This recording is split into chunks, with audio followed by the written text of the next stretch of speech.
Hello, and thank you for listening to the American Vindicta Show. Today is episode 192. This will be a continuation of what we started yesterday with the CIA and the remote viewing and all the different things that went into that with the different studies and research and the various operations. If you want to catch that last episode, that would be episode 191. The CIA paranormal program has found a new life in Utah. This is an article wrote by QUER 90.1's Justin Higginbotham. Paul Smith's Psychic School is located in an industrial park on the outskirts of Cedar City. It could be an accountant's office except for a decal of a pyramid and an all-seeing eye on the door. It's called Remote Viewing Instructional Services, and inside half a dozen students hailing from Colorado to Canada are practicing before their first session. Remote viewing is a form of extrasensory perception, or ESP, where practitioners learn to describe an object which might be on the other side of the world without using any of their five senses. In Smith's version, a manager gives a viewer an arbitrary number. It represents a target that could be anything from the Eiffel Tower to a terrorist location, but the student does not know what it is. The viewer listens to the number, and then something happens. Even Smith said he doesn't know what exactly. But the students quickly sketch the target, and before them on a paper appears whatever this impression may be. Quote, I teach them how to get that number, and then their subconscious goes out and finds what the target is from that. There's a little hand waving going on here because we don't know exactly how it works, but it does work if you set people up in the right circumstances. Mr. Smith learned the technique as a recruit to a CIA program. Quote, while I was in what has become known as the Stargate program, I was an operational remote viewer, which meant that I actually did apply remote viewing projects to try and gain intelligence information from potential foreign threats, says Smith. Those threats included the Soviet Union, Chinese businesses, and narco traffickers. Smith grew up in a small town in Nevada. He joined the Army as an Arabic linguist and was in intelligence at Fort Meade, Maryland, when he was recruited into Stargate. The program lasted between 78 and 95 and cost as much as $20 million according to a declassified document and former operators. Although Stargate was abandoned by the military, a cottage industry has now grown around remote viewing. Some 24 schools offer lessons and services to civilians. Smith's week-long program cost $3,000. He said it's the Cadillac option because of his CIA training. Smith is quoted saying, my own particular approach is the closest to the original that is actually available out there. Applying paranormal science. People have recently been using remote viewing for things like financial investments.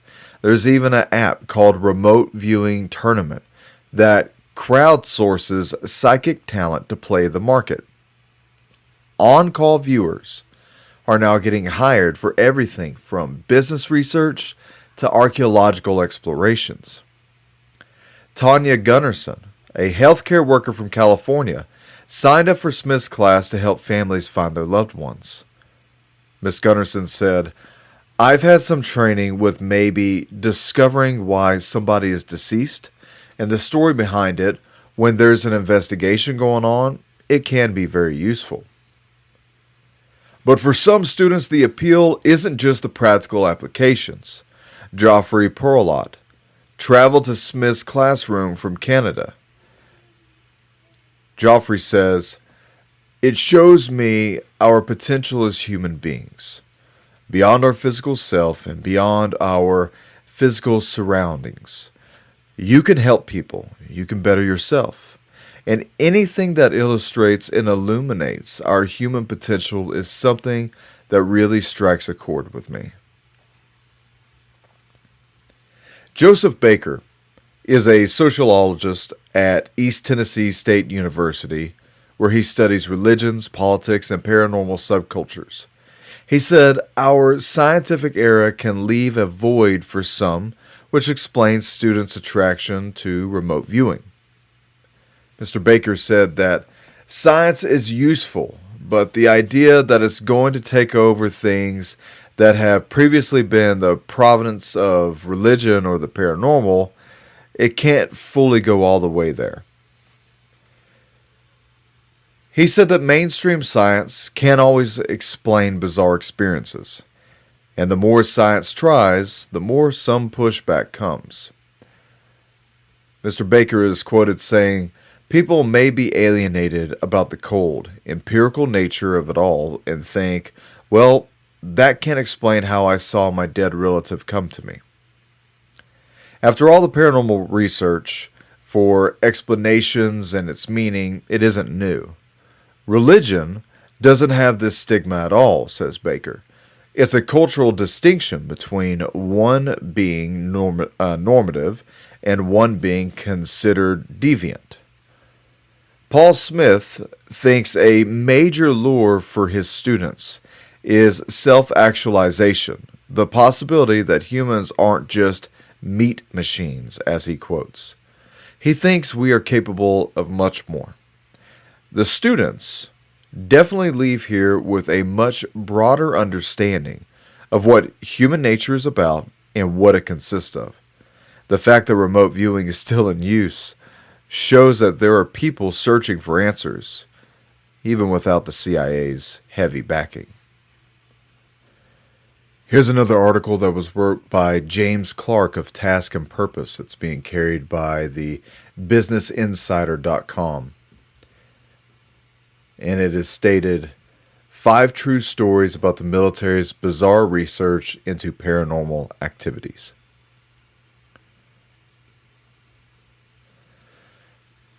It started with the Nazis, some of whom were obsessed with black magic. In 1945, with the Nazi regime defeated, members of an elite U.S. scientific intelligence initiative called Operation Alsace made their way to Berlin to scoop up as much intel as possible on German military projects. In the bombed-out remnants of a villa in an affluent neighborhood in southwestern Berlin, they uncovered a cache of documents and artifacts that were part of the Ahnenerbe, Heinrich Himmler's science organization, which was well-funded and very vast.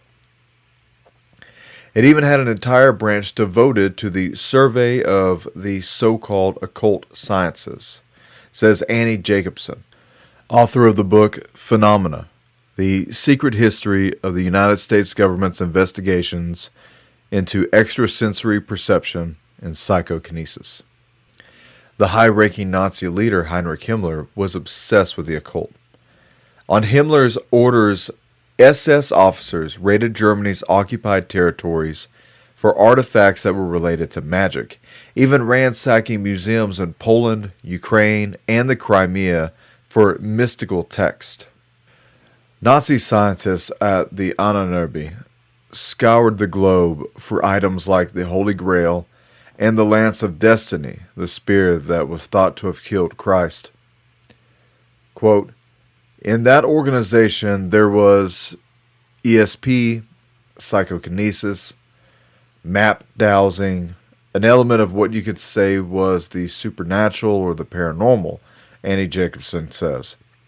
In the villa's basement, the researchers found remnants of Teutonic symbols and rites, as well as a baby's skull in a corner pit of ashes, according to her book, Phenomena.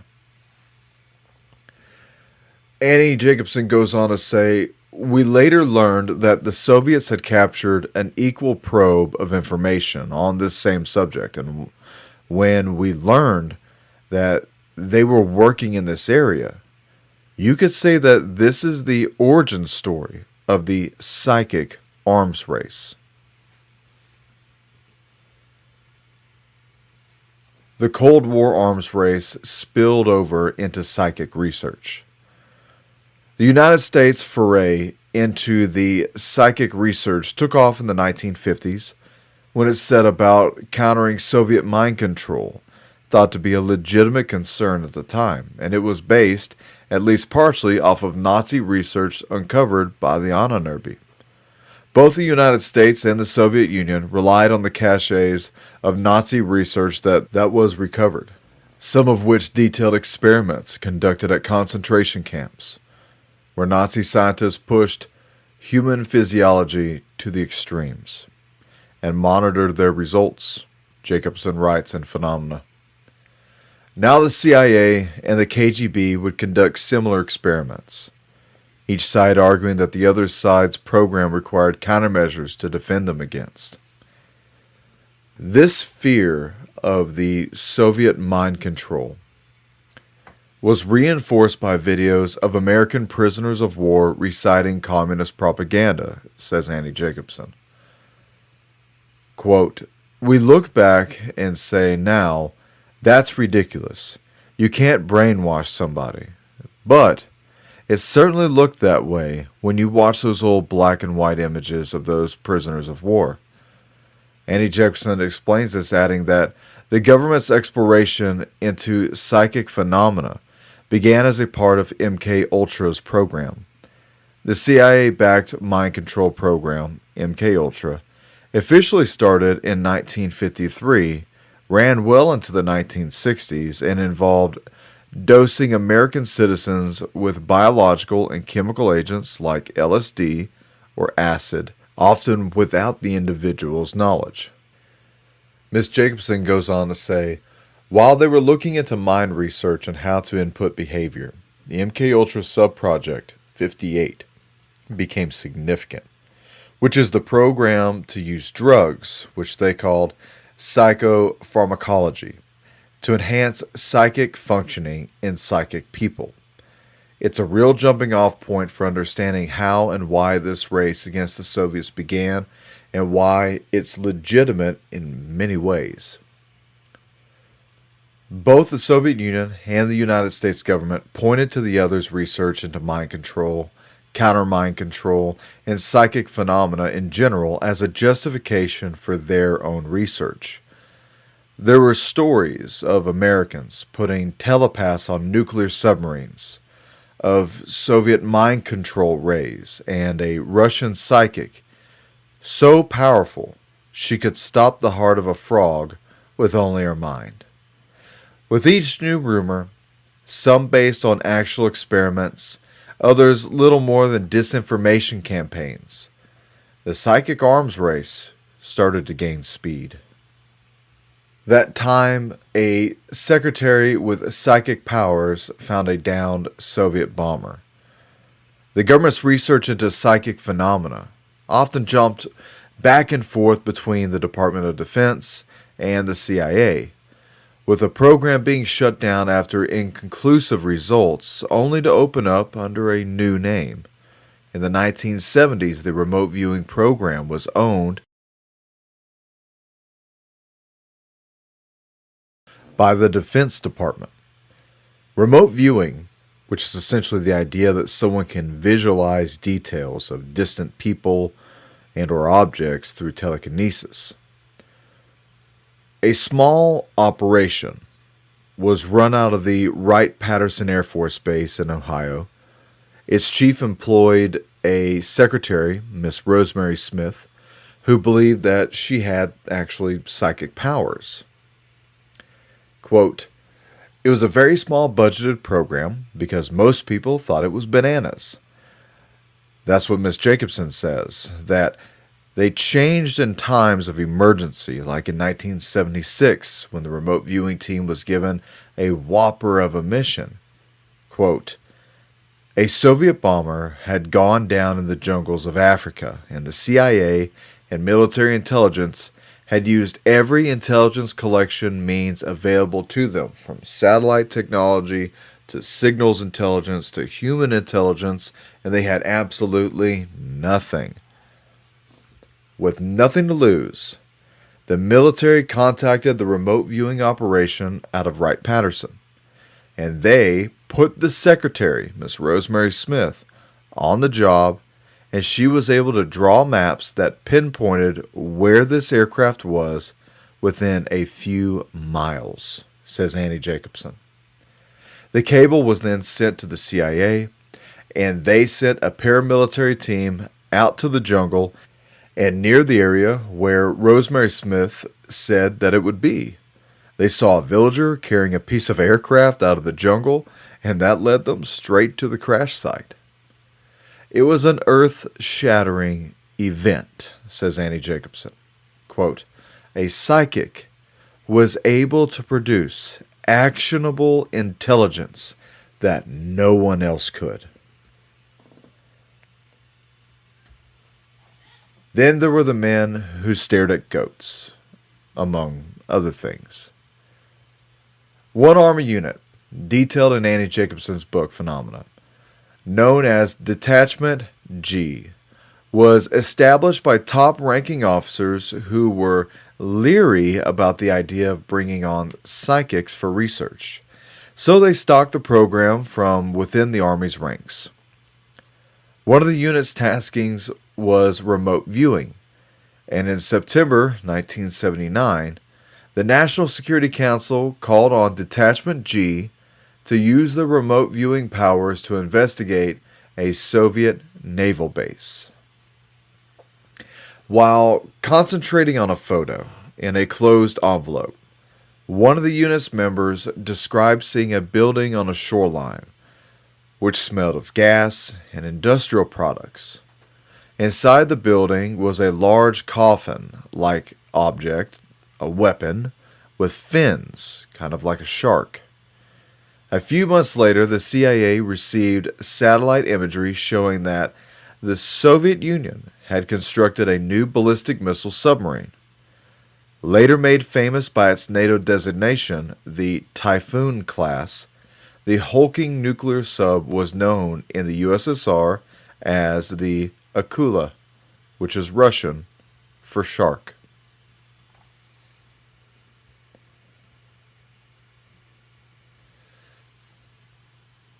And guess what? We still haven't given up on this research. Presently, the Office of the Naval Research calls this program the Anomalous Mental Cognition, says Annie Jacobson, referring to a $3.9 million program founded by the Office of Naval Research in 2014 to investigate the existence of precognition, which they refer to as the Spidey sense. Yes, like Spider-Man from the comics. In 2006, Army Staff Sergeant Martin Richburg sensed something odd about a man at a cafe in Iraq. After clearing out the patrons, he discovered an improvised explosive device that the man had left behind. Whether it was instinct or something more, researchers are understandably curious to see if there was a way to trigger that kind of insight. Because of the stigma surrounding ESP and really anything having to do with the supernatural, the nomenclature has changed. But Annie Jacobson argues that the research continues and the underlying goal still remains the same. Quote, in essence, you have this idea, which really became the core and the theme of Phenomena, her book, which is it fact or is it fantasy? Annie Jacobson says. Or will advanced technology, this remarkable system of systems of technology that the government has developed, which includes computer technology, biotechnology, and nanotechnology, with this rubric of advanced technology, allow us to solve this age-old mystery, whether or not extrasensory perception exists biologically. The next part that we're going to discuss, you're going to hear a lot of repetitive language, things that you've probably already heard before that are in various different accounts. But that's because the scope of the amount of material that I have access to is limited. What I have, though, is multiple different accounts from various different directions of the CIA's interest into remote viewing, parapsychology, psychokinesis, and also just the good old paranormal. The next part is titled Clairvoyant Remote Viewing. The U.S.-sponsored psychic spying. This was wrote by M. Srinivsan, I can't pronounce this guy's name, former associate director of BARC. Abstract. Remote viewing, popularly known as ESP or extrasensory perception, is the ability of human beings to perceive information and imagery of remote geographical targets. Advanced practitioners of the Indian yoga system were well acquainted with Divya Drishta. This paper deals with experiments conducted in the United States of America in which certain individuals were trained to acquire such remote viewing capabilities for collecting military intelligence. During the Cold War years, the USA and Soviet Union are known to have been spying on each other using the services of psychic remote viewers, with the specific objective of gathering intelligence, information of military intelligence. In simple terms, remote viewing is the ability of human participants to acquire information about spatially and temporarily remote geographical targets that are otherwise inaccessible by any known sensory means. There were two complementary components to the U.S. remote viewing program.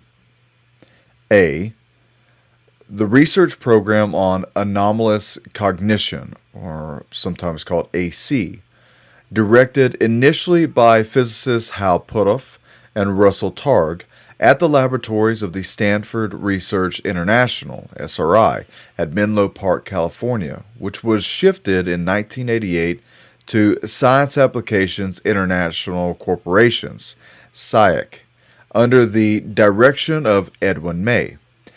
The findings of their early studies have been reported in prestigious scientific journals during the 1970s. B. Mission-oriented operational assignments overseen by various intelligence agencies of the U.S. government, codenamed Project Stargate. The information regarding this top-secret program was partially declassified by the CIA in July of 1995, following the thaw in the Cold War. Since then, several research articles and many books have been published by some of the persons who were closely associated with this program. These authors have, however, expressed regret that they had not been permitted to reveal much of the sensitive details of the program. The present brief account is based on the published sources of information. Background to remote viewing faculty. The faculty of the remote viewing is popularly also known as extrasensory perception, or ESP for short, a term coined by the pioneering parapsychology researcher J.B. Rhine in 1934.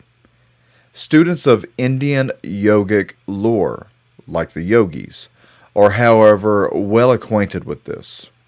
Aphorism 3.26 of Patanjali's classic work Yoga Sutras from 400 BC describes the first of the Ashta Siddhas, or psychic powers, that a serious practitioner of yoga can acquire as obtaining knowledge of the small, the hidden, or the distant by directing the light of the superphysical faculty.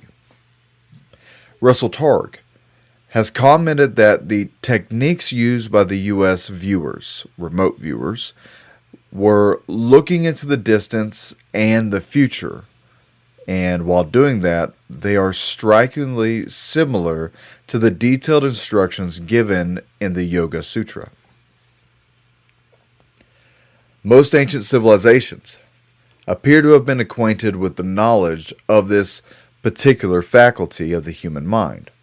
In both the Indian and Chinese scriptures, there are particular instances of the clairvoyant skills of people used as a tool for obtaining relevant military information in the battleground.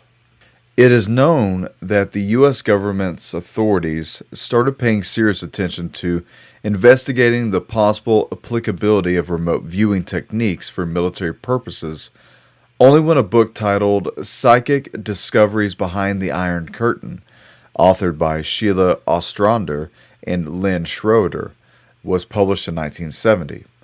This book appears to have jolted the U.S. Central Intelligence Agency into action, triggering what one journalist has dubbed as the race for inner space. Hal Puthoff, the founder and first director of the SRI studies, has given a graphic account of how it all began in his recollections of the program. Laboratory investigations of remote viewing. Systematic scientific investigation of telepathy and ESP has been carried out in the U.S. by J.B. Rhine and his associates during the 1930s and the 1940s at Duke's University using a set of 5 Zener cards containing symbols such as a square, circle, star, a plus sign, and a wavy pattern. One of these cards, selected at random, would be kept open in one room, and a transmitting agent would focus his mental attention and concentration on the same. Then you have a receiver, or the viewer, who is sitting in an adjacent room, and they would try to guess which card is open. The success rate in such card guessing tests would be recorded. If the experimental hit rate was statistically more significant than the chance expectation, that rate, which is 1 in 5 or 20%, it would be interpreted as evidence of a telepathic or ESP mode of information transfer. Unfortunately, to obtain statistically significant results, the experiment had to be repeated thousands of times. And this led to a decline in effects due to boredom or tiredness on the part of the remote viewer. To overcome this problem, parapsychology researchers at SRI started using a set of pictures taken from the National Geographic magazine instead of the Zener cards. A rank order method of quantifying the success rate was developed just for this. The focus of the research then shifted to assessing the success rate in a testbed or a field trial, where a remote viewer was asked to sense and describe a natural scene or a military site where an agent or a beacon was then located. Both the transmitting agent at the site and the viewer or receiver sitting in the lab would be asked to fill out an identical 30-point questionnaire with a yes for 1 or no for 0 marking. This method of assessment was first developed by Princeton University researchers in their Engineering Anomalies Research Program while investigating precognitive remote perception, or the investigation into paranormal research. Using advanced mathematical methods developed in the field of artificial intelligence and pattern recognition, the degree of success of the remote viewer was then quantified. In the next stage of research, simulating military spying missions, the presence of the transmitting agent at the target site was dispensed with, and the remote viewer was encouraged to view relevant military targets within the United States, given only the latitude and the longitude of the target site. A brief summary of the outcome of the research on anomalous cognition which is sponsored by the U.S. government, is still available in Edwin May's website, which is www.lfr.org. Dr. May was the director of this research at the SIAC when the program was officially terminated in 1995. Examples of some testbed trials. During their investigations, the SRI researchers identified at least 6 star performers with an extraordinary inborn remote viewing talent. While the names of some of them have been revealed, others are only identified by a code number. Those revealed are briefly mentioned below. A. Remote viewing of a high-technology site, May 7th, 1987. The viewer, receiver number R372, now known to be Joe McMongle. The primary target site was an electron accelerator at the Lawrence Livermore National Laboratory. The cue that was supplied was the name and social security number of an intelligence officer, which was the targeted person, who was unknown to the remote viewer or others stationed at the SRI labs. The assignment was to describe the target person's movements and the ambience of his surroundings at 8-hour intervals during a span of 24 hours. The target person's actual movements, besides moving in the LLNL site, the target person also visited the windmill farm just outside the site premises at 4 p.m. Here are the results. A, quote, fuzzy set analysis of the various descriptions provided by the receiver showed that the overall accuracy of the remote viewing was 77% and overall reliability was 78%. The reliability of the description of the windmill farm was 100%. The accuracy is defined as the percentage of target elements described correctly by the viewer, and reliability as percentage of receiver's response that is correct. Moving on to test bed B, the swimming pool complex at Rincona Park, Palo Alto, 1974. This viewing was carried out by Pat Price, who was described by Russell Targ as one of their psychic treasures. The target was selected randomly from out of a target pool of sites, and it was unknown to Pat Price and Russell Targ who was stationed inside of this Faraday cage in the radiophysics building of the SRI International Labs. Hal Putoff and an associate, whose name was Bart, drove off to the target site, which was 5 miles away. After the allotted time of 30 minutes, Pat Price was asked to view and describe the target site. Pat said he saw a circular pool of water about 100 feet in diameter. It was actually 110 feet in diameter. He also saw a rectangular pool 60 feet by 80 feet. The pool actually was 75 feet by 100 feet. He went on to describe a concrete blockhouse which was also on the site. He drew a diagram of the complex. Pat said that the site seemed to be part of a water purification plant and drew 2 water storage tanks and some rotating machinery such as pumps, etc. After completing the drawing and description, all of the above drove to the site to assess the accuracy of Pat's viewing. Everything was remarkably accurate, except for the 2 water tanks and the water purification plant, which were absent. Pat Price's inclusion of the non-existent tanks remained a puzzle for 21 years. However, the mystery was unexpectedly solved in March of 1995 when, as part of the centennial celebrations of the city of Palo Alto, a commemorative volume was published. This brochure carried a picture of the Rincona Park, which was the site in 1913 on the occasion of the inauguration of the city's new waterworks, showing 2 water tanks exactly at the same location that was indicated by Pat Price in his viewing in 1974. This amazing example brings out one of the remarkable features of remote viewing, namely the ability of the consciousness to assess the past. In remote viewing literature, it is referred to as retrocognition, while in ancient Indian texts, it is described as accessing the Akashic records. Testbed C.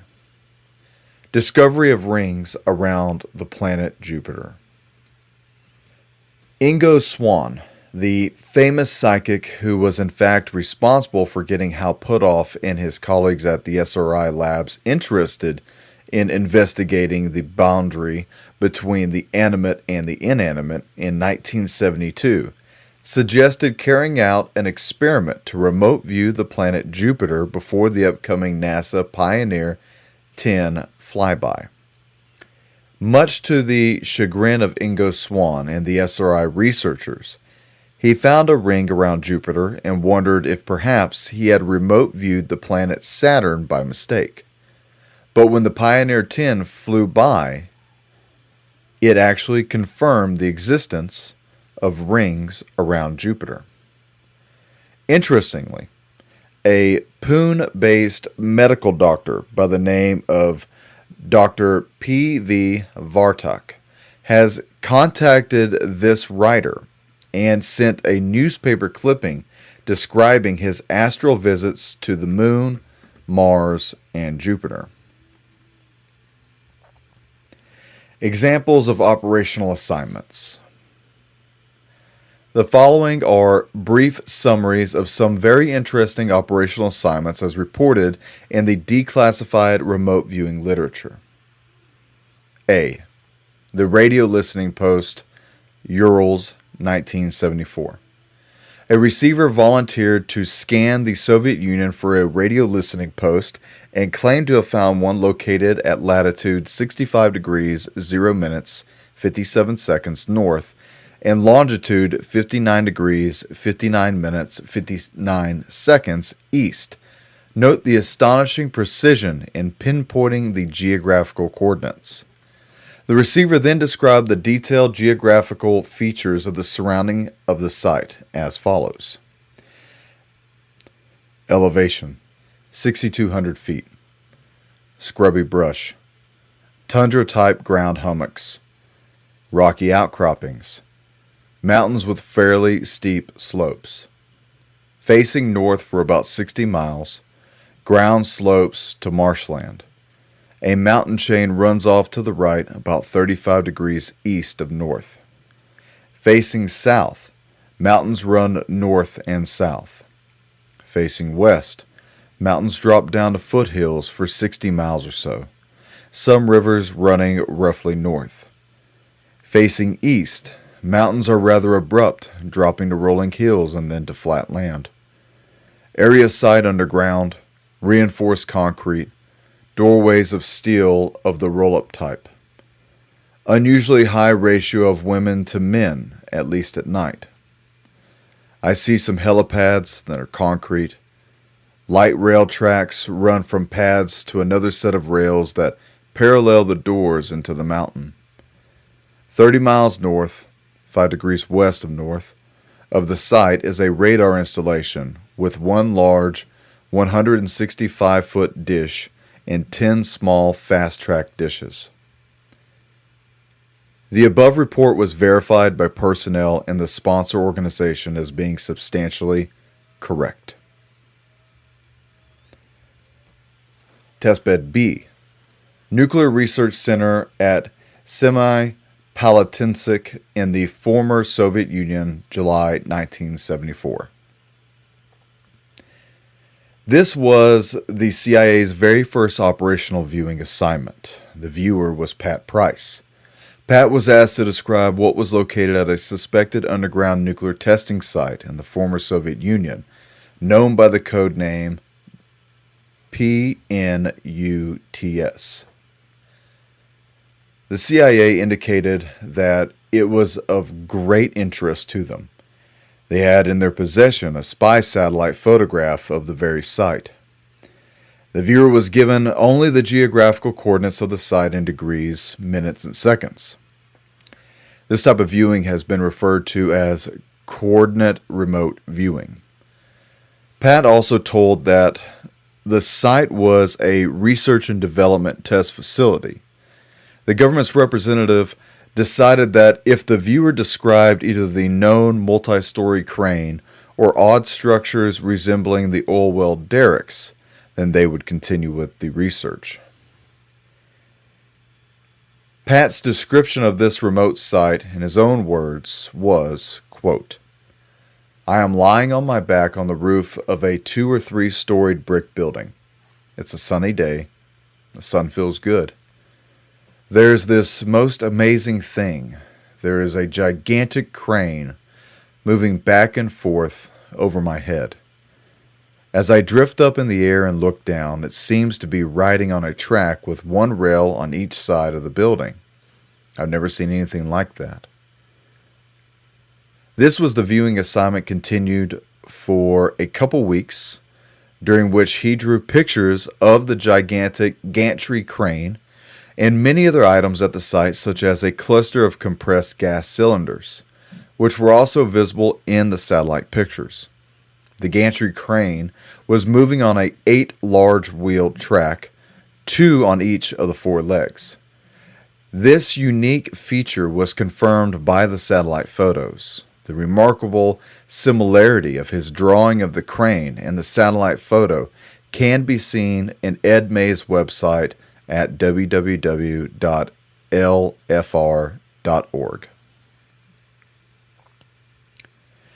In later sessions, Pat described the activities in the interior of the building on top of which he was lying under.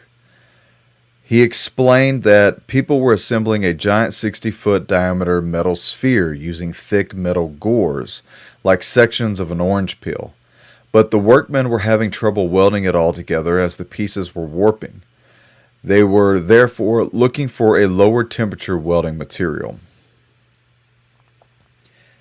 SRI researchers were later told that the site was the super secret Soviet atomic bomb laboratory at the Semipalatinsk. They also learned 3 years later, from a news item published in Aviation Week magazine, that the sphere, which was about 58 feet in diameter, was intended to capture and store energy from a nuclear-driven explosive or a pulse power generator. Russell Targ has commented that the accuracy of Pat Price's drawing is the sort of thing that, as a physicist, I would never have believed if I had not seen it for myself. Testbed C, a spectacular example of precognitive remote viewing, carried out by Joe McMongle in September 1979. Mission: spy satellite photographs had shown suspicious heavy construction activity around a building located 100 meters from a large body of water somewhere in northern Russia. The National Security Council wanted to know what was going on there. The assignment? Joe was given only the geographical coordinates, the latitude and longitude, and tasked to describe the site. When Joe said it was a cold location near a body of water with large buildings and smokestacks, the NSC was satisfied that he was probably at the right site. They then showed him the satellite photograph in their possession and asked him to find out what was going on inside the building. Joe said the interior is very large and noisy, active working area, full of scaffolding, girders, and blue flashes, probably arc welding. He took a break and continued in another session. Probably a huge submarine under construction. He draws a sketch with dimensions. A long flat deck, strangely angled missile tubes, about 18 to 20 in number. A new type of mechanism to drive the submarine, maybe nuclear power. A double hull. At this point, the NSC representatives figured that Joe must be wrong because if what he said was true, it would be the world's biggest submarine. No U.S. intelligence agency had ever even heard about it. The U.S. did not possess a submarine this large. Besides, who would build a submarine in a building so far from water? How would they launch it? But since Joe had acquired the reputation of being very accurate, The NSC asked him to view the future and find out when it would be launched. Joe then scanned the future month by month, and he said the Russians would blast a channel to connect the building with the body of water and launch the submarine in 4 months. Confirmation. In January 1980, exactly as predicted by Joe, spy satellite pictures confirmed the launching of the world's biggest submarine after construction of an artificial connecting the building to the water. It had 20 missile tubes, a large flat deck, and it was exactly the way Joe had described it. This example brings out spectacularly the non-local nature of consciousness, not only in space but also in time, even into the future, notes the writer. Testbed D. Location of hostage being held in Lebanon, February 1988. The U.S. Defense Intelligence Agency was asked where Marine Colonel William Higgins was being held as hostage in Lebanon. A viewer said Higgins was in a specific building in a specific South Lebanon village. A released hostage later confirmed that Higgins had probably been in that building at that very time.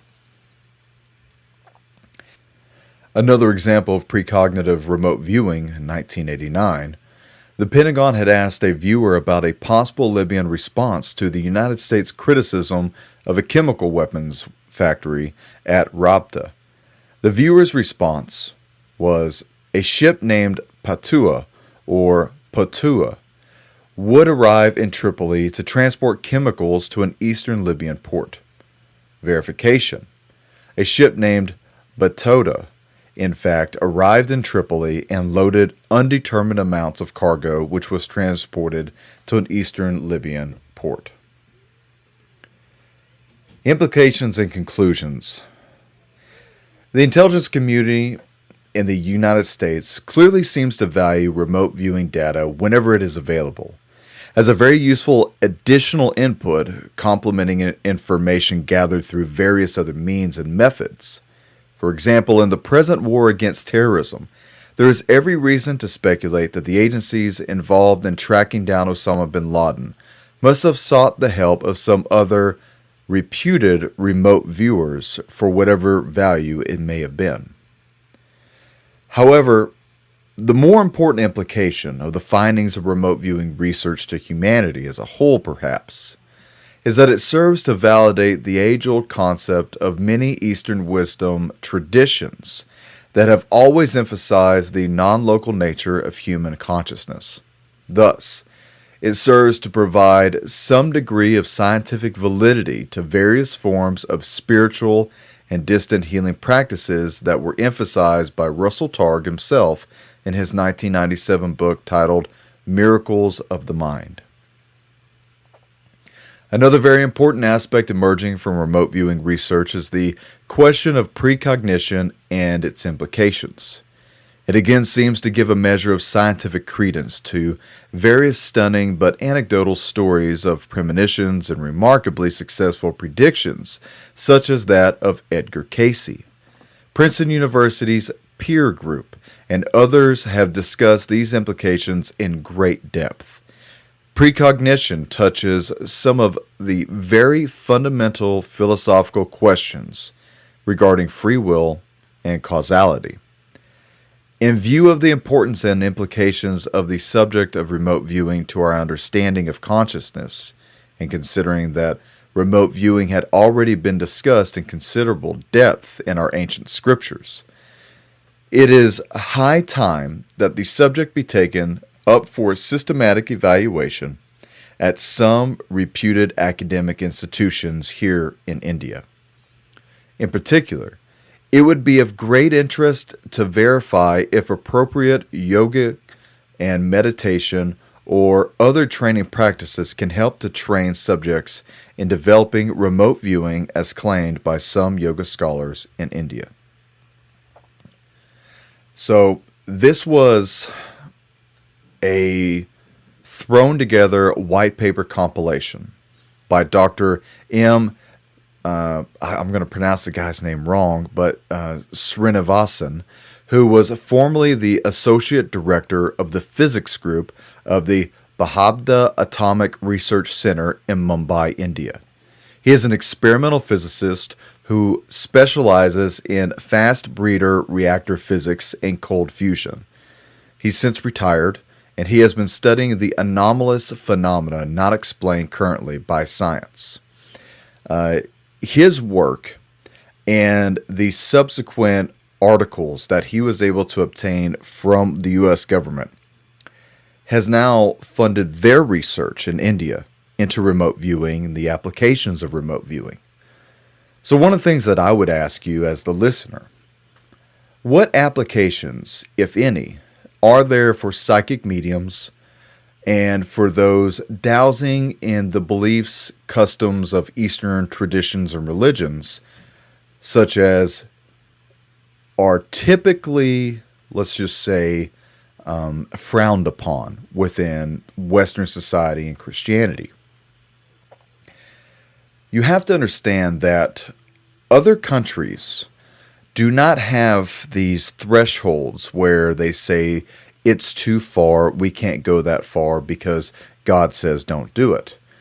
There are other countries out there that do not believe in God, that do not care about Jesus Christ, that do not care about your Christian values or religion, and will dwell as deep as the well will go to find hidden information. And somewhere lurking in those dark waters, there's always a helping hand.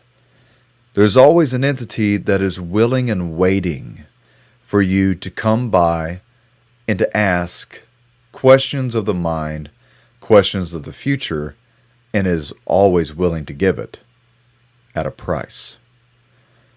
This, I believe, is one of the main reasons why I think it's so important for listeners to understand that paranormal research, parapsychology, psychokinesis, these things that I've been reading to you, government white papers, things that are now disclosed, classified projects, experiments, and operations that our various agencies within the United States government were a part of and are still a part of. Originally, this came from Nazi Germany. However, this is something that Nazi Germany, through the Ahnenerbe, were then going out into the Eastern religions. They were going out into certain areas of Asia and India. They were going out into other places within Africa, and they were searching for these hidden powers and abilities for their wonder weapon classified research. You know, part of the wonder weapon research was the ability to create the America Bomber Project. And I've spoken in great depth about the America Bomber Project and why I think Wernher von Braun is probably one of the most evil men to have ever walked this earth. However, that is only one slice of the pie. That is only the material side. They also, the Nazis, also went to the very far extreme left, and they wanted to go into the supernatural. Well, ladies and gentlemen, this is what they were after. They were after the ability to control the mind, control the space around you without ever using any of your sensory methods. You know, no touch, no taste, no smell, no sight, no hearing, just to be able to meditate and then to move objects or to fly through the air and use your, I guess, spirit form, or however it is that they want to call themselves, to go and spy on other countries and other people. This is what you call witchcraft. This is something that is very much happening within commonplace America. Witchcraft has become one of the fastest growing religions in America. And now it is an accepted form of religion within the United States military. So, do you not think they are recruiting people who practice in the arts of the dark side of magic, which obviously you have to understand there's two forms of magic. There's street magic, which is fun for the kids and at comedy shows. And then there is the magic where you are shaking hands with the devil for certain capabilities. People within our government will do whatever there is to have a tactical advantage over you, over the future, over their enemies, maybe even over God. Of course, we know already, as bought and born again believers, we don't dwell in that. We don't involve ourselves in that. And I will say, if you are out there and you're listening to me and you are playing with Ouija boards, if you are trying to summon your long lost loved ones, you better stop. Because when you open those gateways, those doorways, they don't close.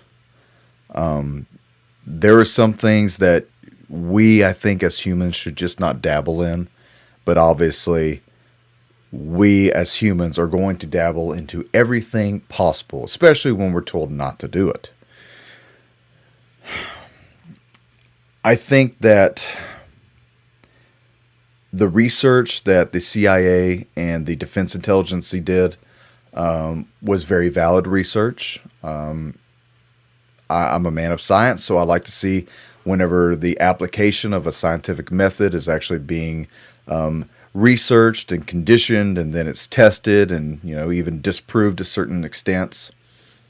I do admire that. However, it just makes me think, when all these people from the CIA and the Department of Defense and various agencies were doing this, was there ever a Christian man around saying, hey, we probably shouldn't be doing this? And if so, was he ever listened to? Obviously not. Think about that today with today's government. We have probably one of the most reprobate governments ever in the United States history. What do you think they're dabbling into? They openly want to destroy men and women. They openly want to destroy children in various ways, to include sexually, or exploit them. They are doing their best to kill the economy. I haven't spoken about politics and the economy and all that in a couple days, so here's your little update.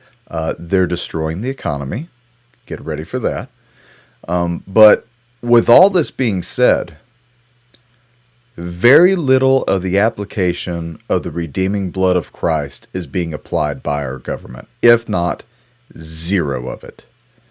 And so if they're not going to be practicing Christians, then you better expect them to be practicing pagans. These people, I don't know what it is about it, but they just hired a Satanist, a guy who's a homosexual, openly satanic. That's a guy who's going to be walking around the halls of the White House. This is the new age.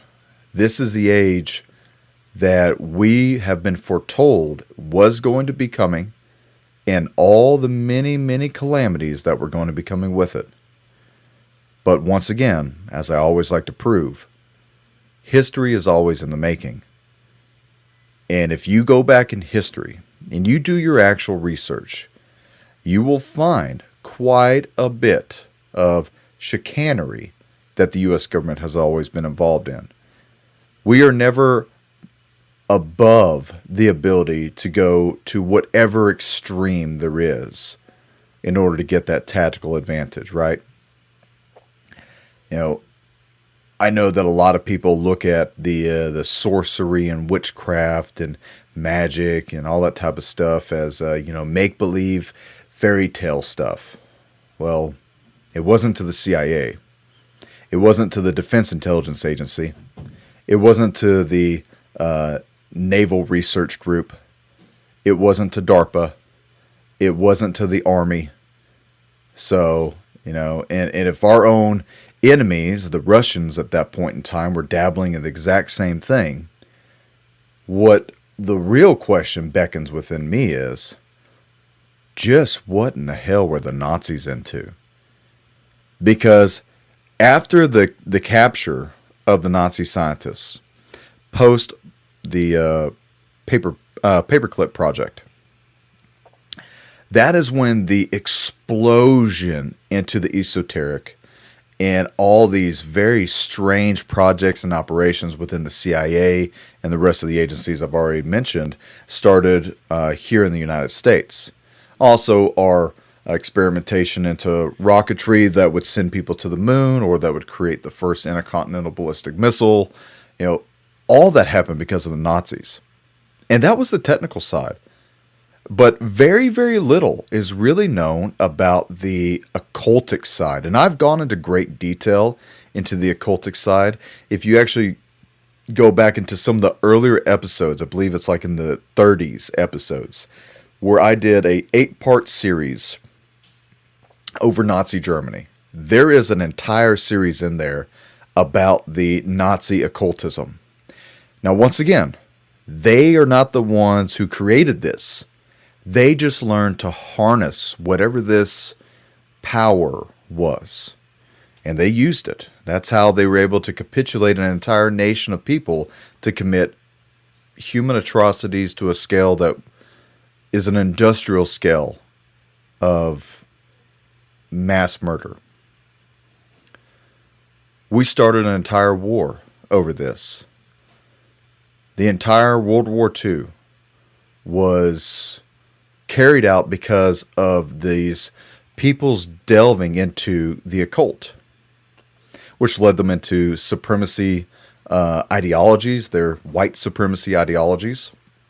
And it wasn't, and this is something where people normally get this wrong. It's not white supremacy. Do your research. It was Aryan supremacy. If you were of proper Aryan blood, all right, and they actually had blood tests and tests for the skull and the eyes and all this type of stuff. But they even said that the ancient people of the Himalayas were the original Aryans. So the research really got kind of parabolic at some point. But I will say this, that they devoted so much time into the occultism that if they would have at least paid more attention to the physics and the scientific application of warfare and the atom bomb and creating the heavy water for the atom bomb, America may be speaking German right now. That's how close we were to really losing that war. Of course, Germany was controlled by a madman who was more or less completely encapsulated by occultism, right? Same scenario happening in the United States today. It's just a different type of occultism. It's just a different type of paranormal research. It's just a different type of focus groups. But it's all the same end goal. And I believe, honestly, the dangers of Joe Biden and the dangers of a lot of these other places is that, honestly, we could go down the wrong path very quickly and end up just like Nazi Germany. So, that's your lesson for the day. Do your research, train, prep, and pray, and stay frosty. The enemy is out there.